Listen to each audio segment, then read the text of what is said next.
Hello everyone, আমার সুন্দর একটা ব্লগে তোমাদের সবাইকে ওয়েলকাম জানাই। তো চলো শুরু করা যাক তাহলে। আজকে আমরা চলে গিয়েছিলাম ভোগ বাড়িতে, এক কথায় পুজো বাড়িতে। আর পুজো বাড়ির প্রসাদগুলো কিন্তু সত্যি খুবই ভালো লাগে খেতে, সেজন্য মার পিছনে আর ছাড়লাম না, চলে গেলাম মায়ের সাথে। আর দেখো বন্ধুরা, তোমাদের সাথে কথা বলতে বলতে কিন্তু আমরা চলেও আসলাম। প্রথমেই দর্শন করে নিলাম এই গোপুসোনাকে। ভোগ কিন্তু অনেক আগেই কমপ্লিট হয়ে গেছে আর আমরা আসি অনেক দেরিতে। এটা হচ্ছে আমার দাদু ভাইয়ের বাড়ি, মানে বাবার মামা বাড়ি। এটা দাদু ভাই তো বাড়িতে থাকে না, কাজের সূত্রে আমেরিকাতে থাকে। দাদু ভাইয়ের সাথে সেরকম ভাবে দেখা হয় না, তো আজকে অনেকদিন পর দেখা হলো। আর দেখো এখানে গল্পের আসর বসে গেছে। এখানে গল্প কমপ্লিট করার পর আমরা বসে গিয়েছিলাম খেতে। আর খাওয়ার শেষের মধ্যে একটু ভিডিও করে নিয়েছিলাম, কারণ খুবই লজ্জা লাগছিল, পাশে বাবা ছিল সেজন্য একটু ভয়ও লাগছিল।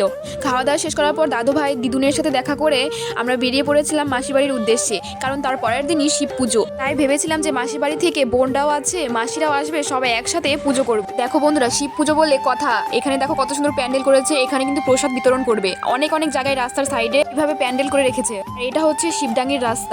ভক্তদের যাতে কোনো রকম অসুবিধায় পড়তে না হয় সেই জন্য কিন্তু পুরোটা রাস্তা লাইটিং করে দিয়েছে। এই ছোট্ট ব্লগটা কিন্তু আমি এখানেই শেষ করছি। ভালো লাগলে অবশ্যই লাইক, কমেন্ট, শেয়ার করে দিও।